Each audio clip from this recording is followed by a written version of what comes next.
Stand by for Fable Distortions, stories from a police unit. The name's Bert Myers. I'm a cop stuck somewhere between starvation and death. Only I have a sandwich waiting in the break room and a clean bill of health. My partner, Jeff Sunday, called my condition daydreaming.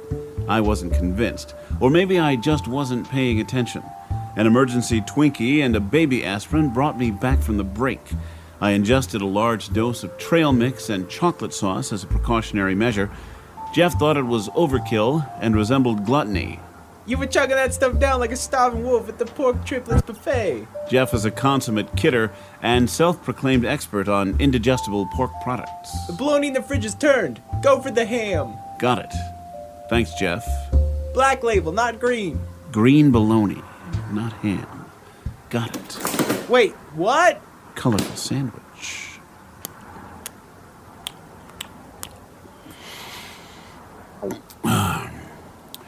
We were waiting for our next assignment when, right on cue, the phone rang. Hello, I was expecting your call. You were? This is an audio drama. We can't just sit around waiting for calls. We're on the clock, Missy. My name is Kara, not Missy. Got it. Even wrote it down in my notes. Only my pen isn't working and I might have been writing in Pig Latin.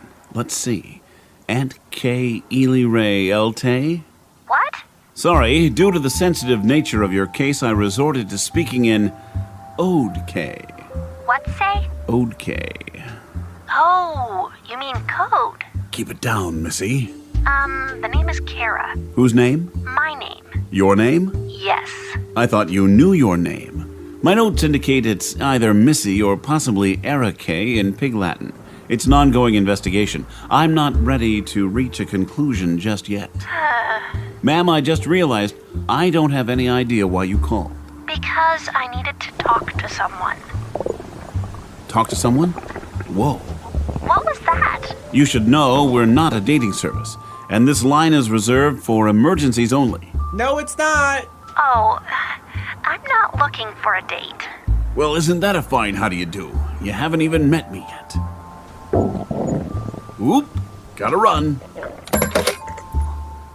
The green bologna was backing up on me something fierce, and my stomach was being overly sarcastic with the antacid. Hey, Jeff, why does my sandwich smell like a trash can? Bert needs a break, and so do we. This story from Police Unit continues after this announcement. Welcome to previews of coming attractions and a taste of what you might expect from the less enthusiastic movie theater, where we don't care that we're something less than average. In a world where children love zoos. Look, Mommy, a brontosaurus. Comes the less than life-affirming Jurassic Petting Zoo. They sure were grumpy. Probably a good idea to not feed the dinosaurs. I don't think there will be a sequel. Maybe we should give him a breath mint. Before you walk out, remember it's a double feature. Oh, wanna go check out some more history? No way, dude. Bad things happened back then. Okay, see you tomorrow. Or whenever. It's Bill and Ted's emotionally underfunded adventure. Dude, I'm tired. Might need some therapy after my nap.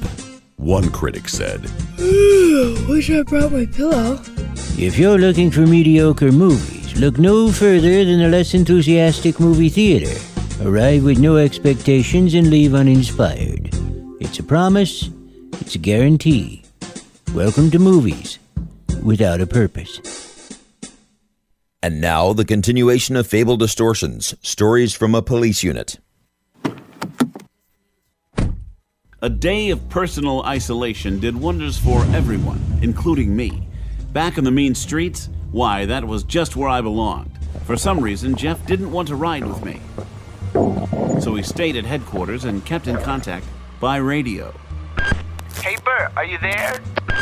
No, I'm here, not there. If I were there, then I couldn't be here. Rookie question, Jeff.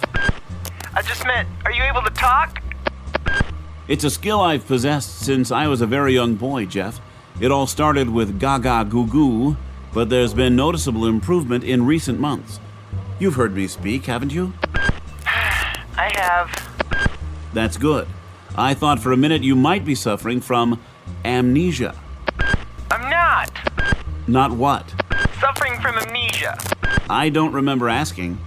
Did you need something, Jeff? Do you remember the lady that called the precinct yesterday morning? Sure. Missy, wasn't it? Nah, her name was Kara. Ah, you mean Erica. Sure, let's go with that. What about her? She had the information she wanted to share yesterday, before you had to run. Yeah, I was a little busy. Where do I find Erica? The corner of Mad Hatter and Dormouse. What a coincidence. That's just where I am. How convenient.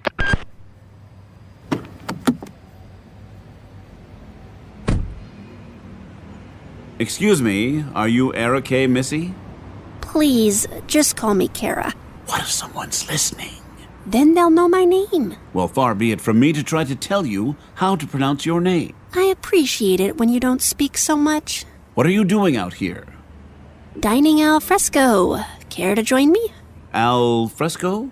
You know, eating outside. You may not be aware of it, but in Italy, al fresco means spending time in jail. Al fresco? None for me, thank you. I never drink the stuff. So what do you need?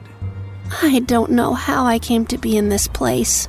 My guess? You probably walked. Maybe you rode a bike, used a taxi, or rode one of those fancy longboards or ride-sharing services. Wait, a unicycle? Pogo stick? No. I mean, I'm not sure of the circumstances that led me to my predicament. You lost me at no. Look, I'm in trouble. Oh, that's easy. Just make better life choices. This could take a while. Excuse me, were you saying something? Perhaps after this commercial announcement, we'll find out if there really is a case and if Kara can finally get through to Bert. Welcome to previews of coming attractions and a taste of what you might expect from the less enthusiastic movie theater, where we don't care that we're something less than average. Long after the garbage wars were over, one talking and well-grounded paper bag was filled with a honeydew melon, a pound of bacon, and 3 cans of soup. Hey, how's it going? Along came an equally vocal empty plastic bag, a drifter. You're kind of cute for being from the paper bag family. Can't you stay?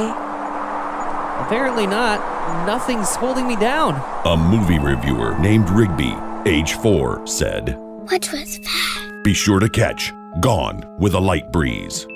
And to give you time to let that 2-day-old hot dog settle, the less enthusiastic movie theater is proud to present the second of our double features. She's on the hunt, and she always asks the right question. Are you a vampire? Why, yes, I am. Blah, blah, blah. Oh! Are you a vampire? Well, look at my cape. Of course I.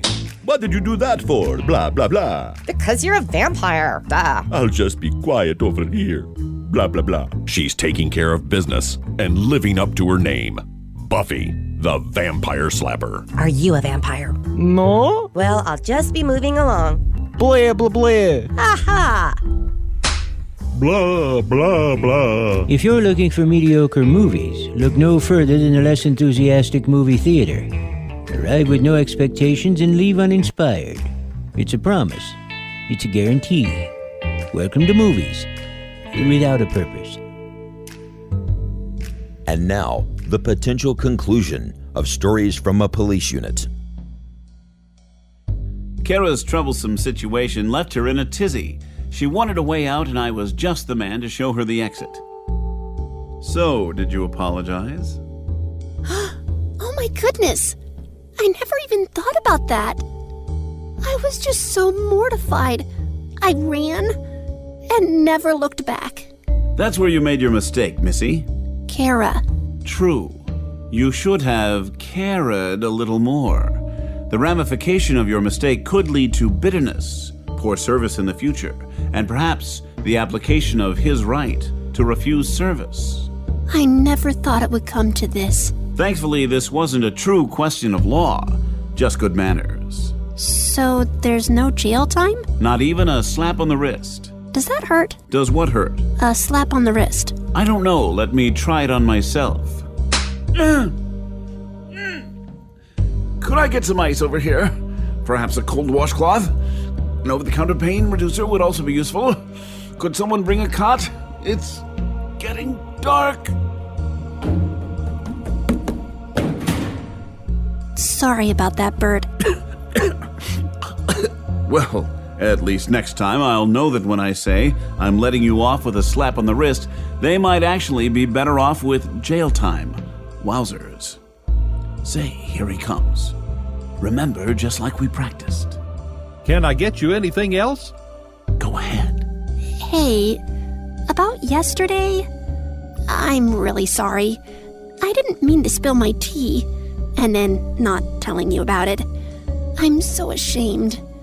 If this means I can never come back again, well, I'll understand. Let me get this straight. You spilled something yesterday. Yeah, tea. Right here on this table. We have people who clean that up. To be honest, I didn't even notice. So you won't be filing charges? Hadn't planned on it. You're a fine young man. I'd like to leave you a tip. Well, thanks. In my experience, you should never walk near cesspools. The grass is greener there for a reason. That's my tip? Well, I suppose I could give you another. Don't eat yellow snow. Is this a joke? I don't think so. Both tips actually make sense. Making sense is part of my job, Missy. Is it really? Well, that about settles it. You can go now. What? Are you going to let me off with a slap on my wrist? Trust me, you'll want jail time if we go down that road. Yeah, well, okay. I do have other customers. Don't let us hold you up. Bert, did you bring your gun? Well, yes, but... Wait, this is a holdup? Wait, you thought... let me explain. Security!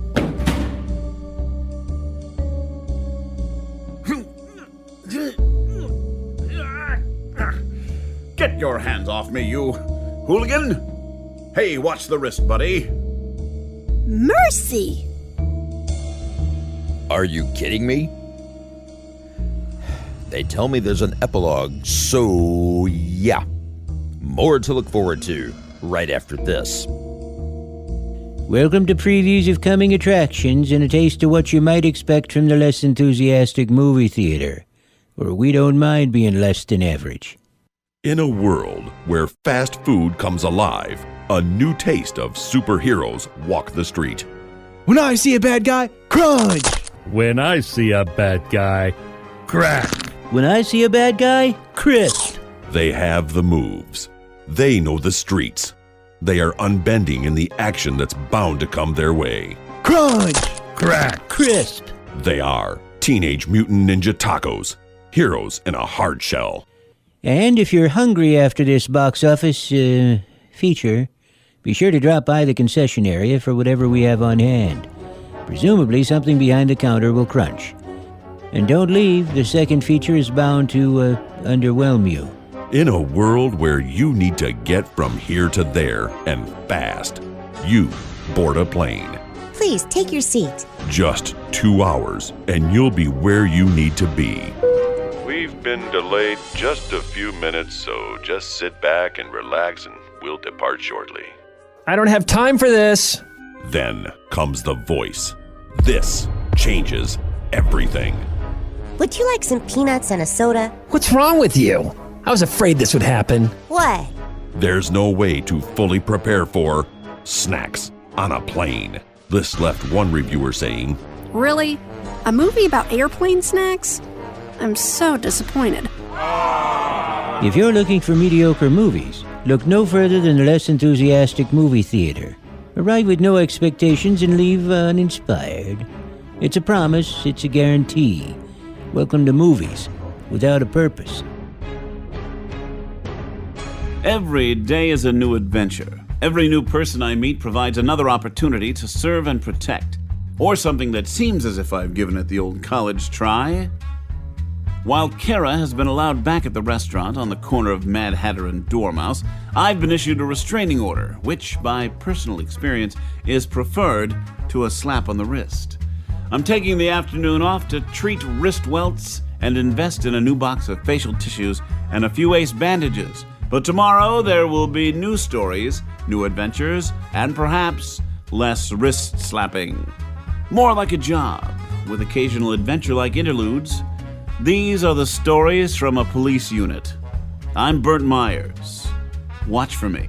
I'll be on the streets, in the office, or possibly in the break room, looking for a ham that's not green.